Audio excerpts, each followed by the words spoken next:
Welcome to the debate. We are diving deep today into a really high-stakes standoff involving media giants, political figures, and, crucially, the power of the regulator.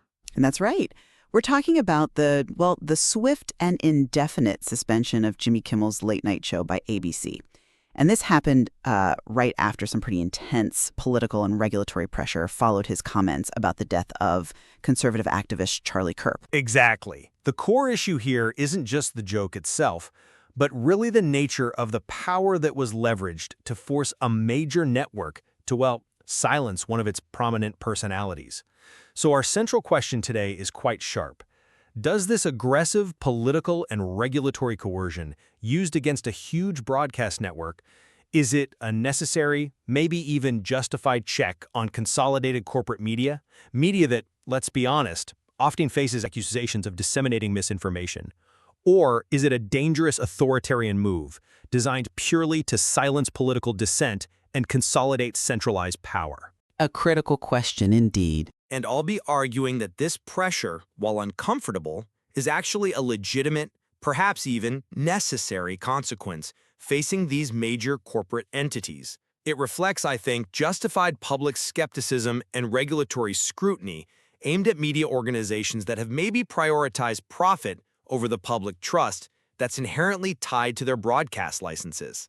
And I'll be taking the opposing view that using the immense authority of the state, specifically leveraging the threat of regulatory action and, frankly, financial ruin, amounts to state-sanctioned censorship.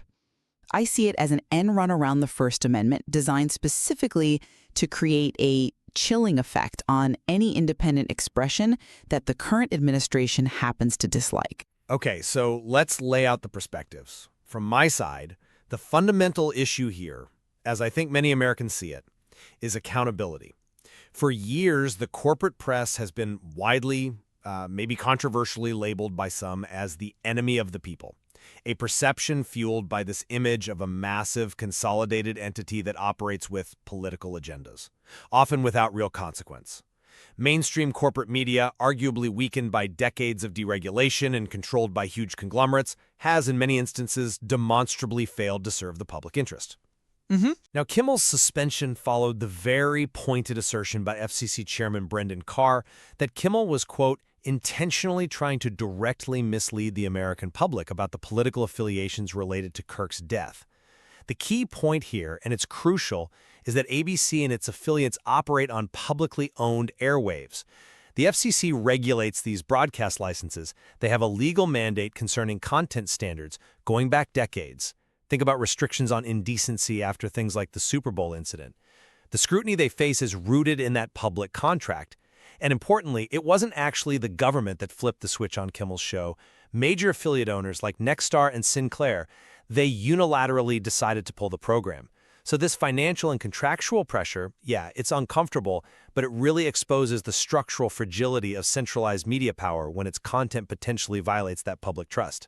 Okay, I fundamentally disagree with framing that pressure as some form of justified accountability. I think it dangerously ignores the coercive intent behind state action.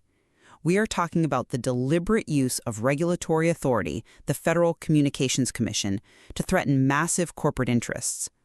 I mean, when an FCC chairman issues a public warning about going after a network, quote, the hard way, that's not just talk. That is a direct financial threat. Well, the affiliates made the call. But look at the context. Nexstar, for example, which owns a huge number of ABC affiliates, has a massive $6.2 billion merger pending that requires FCC approval. You can't tell me that pending approval doesn't give the administration extraordinary leverage. It absolutely does. This dynamic creates the very chilling effect the framers worried about. Media companies then choose to self-censor, or, like ABC did here, preemptively pull controversial material simply to stay in the administration's good graces and avoid potentially catastrophic financial or regulatory punishment. This whole process, where the state uses these kinds of financial weapons to muzzle commentary, that is precisely what the First Amendment was designed to prevent, even when the target is a large corporation. So let's address this high-stakes regulatory tightrope the administration seems to be forcing media companies to walk. We really have to analyze the unequal application of these consequences. Why is there such a swift, almost existential threat against a licensed broadcaster for alleged political misinformation, while, other powerful figures making arguably profoundly inflammatory comments seem to operate with impunity? Okay, who are you thinking of? Look at Elon Musk. He warned attendees at an anti-immigration rally that, quote, violence is coming, and urged people to either fight back or you die.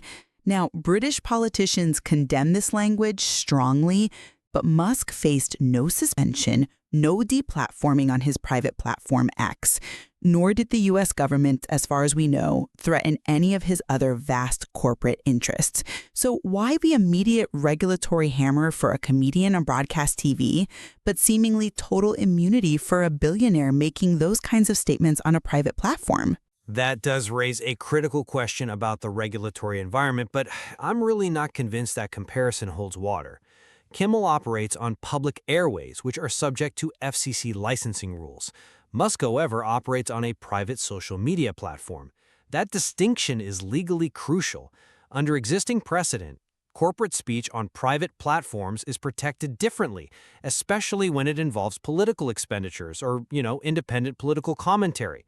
Musk's massive political contributions to anti-Trump PACs, for instance, they fall under campaign finance rules, which are entirely separate from the public interest standard governing broadcast licenses. If ABC wants to operate free of this kind of content-related regulatory scrutiny, well, it should probably move its programming entirely off the public spectrum. But, okay, let's look closer at the actual threat against Kimmel, though. The FCC's traditional domain, as you mentioned, is obscenity and indecency content standards that apply across the board, regardless of viewpoint. The threats against Kimmel and ABC, however, were explicitly about misinformation regarding a political event. That's a critical distinction. We seem to be seeing the threat of license revocation being weaponized essentially as a political tool against what the administration deems disfavored views. I mean, there are even suggestions the FCC should look into The View. This feels like an unprecedented and, frankly, dangerous overreach. The government is effectively exploiting corporate financial vulnerabilities, using the FCC's power not really to uphold decency standards, but to police political content. And look, the reported $16 million that Disney, ABC, and CBS apparently paid out in prior legal settlements with the administration just illustrates that these networks are already financially somewhat fragile and highly susceptible to this kind of state pressure. You do raise a valid concern about the potential expansion of FCC authority into policing political content. But I'd argue that very expansion perhaps highlights the failure of the media corporations themselves. The root problem is media consolidation. We see billionaire owners routinely exercising editorial control, often it seems, to protect their vast government contracts or other business interests. So when the government, whether it's via the FCC or the threat of blocking mergers, arguably it is holding centralized corporate power accountable to the public interest, an interest which, frankly, the media has often demonstrably failed to serve, especially amid this constant flood of what many see as disinformation. The choice by affiliates like Nexstar to pull the programming, even if influenced by the regulatory climate, it demonstrates that there's a financial calculation involved for inflammatory content that might run counter to their local community standards. For many Americans, this scrutiny feels like justified pushback against an institution they feel is fundamentally biased against them. I hear the argument that this is justified scrutiny, but I just frame it so differently. To me, this move is not about the public interest at all. It's a political hit, plain and simple, exploiting corporate weakness for clear political gain. Can we honestly call the affiliate owner's decision to pull the show unilateral and not coerced? When the FCC chairman publicly warned he was prepared to go after the network the hard way, and those same affiliates have billions riding on FCC approval for things like the Nexstar Tegna deal, that's not accountability. That's leveraging state power to impose self-censorship.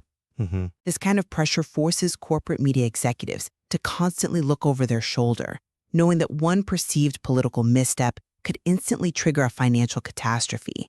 That transforms the press from, ideally, a necessary watchdog into as the source material put it, a weakened lapdog.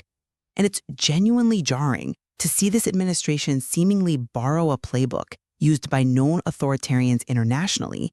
Look at Hungary's Viktor Orban. He consistently uses politically friendly media authorities to suppress critical outlets precisely by threatening broadcast frequencies, ensuring a government-friendly media dominance across the airwaves. This feels like it's about controlling the flow of political information, not upholding genuine content standards. That's a compelling point about the chilling effect.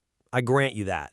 But we also have to acknowledge that corporate media owners already enforce political silence when it suits their own commercial interests. We've seen owners prevent political endorsements or, shift editorial lines specifically to protect vast government contracts. The media establishment is already highly political, let's face it. So when political figures, elected officials, target that corporate political power using the mechanisms of public regulation, maybe it can be viewed as a form of political engagement, a powerful pushback against an institution that, for better or worse, often acts or is perceived to act as the government's proxy.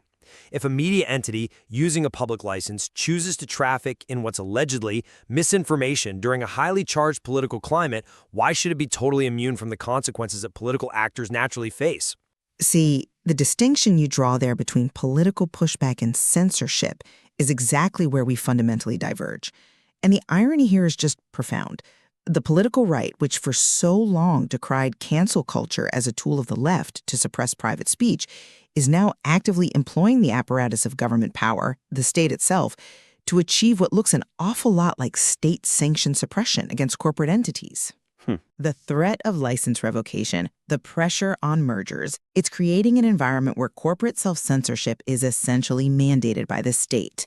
This goes way beyond private editorial control, where an owner makes a business decision. This is about the administration weaponizing regulatory reviews and litigation threats to ensure that news and commentary adhere only to a government-acceptable narrative. This behavior ensures political figures potentially hostile to the administration are silenced, regardless of where they sit on the political spectrum. It really shows that this dispute is ultimately not about free speech principles, but simply about whose views get silenced by state coercion. So, I suppose the real question we're grappling with is this. Should these huge media corporations, given their undeniable political influence and their use of public airways, be completely immune from political and economic consequences when their content is widely perceived as inflammatory or misleading? I continue to hold that the pressures exerted here, while certainly politically charged, may represent a necessary, if uncomfortable, rebalancing against a media landscape that has arguably been distorted by corporate consolidation and, for many, a widespread failure to serve that foundational concept of public trust. And for me, the central conflict remains starkly between the foundational American value of free expression and this profoundly dangerous path of allowing a governing administration to use the levers of the state, from billion-dollar merger threats to license revocations to coerce corporate silence. This systematic process using political coercion to enforce self-censorship poses, I believe, an existential threat to the free exchange of ideas. It risks turning the press into an agent or at least a fearful subordinate of the state, regardless of what anyone thinks about Kimmel's specific comments or the size of the network involved. We have definitely explored the complex intersection of immense corporate power, government regulation, and the very high-stakes limits of free expression in America today. It certainly illuminates how this intense battle over broadcast control is shaping the information Americans receive. Absolutely. And there's certainly much more to uncover within this material, especially regarding the fragility of media independence when faced with such potent political and financial pressure.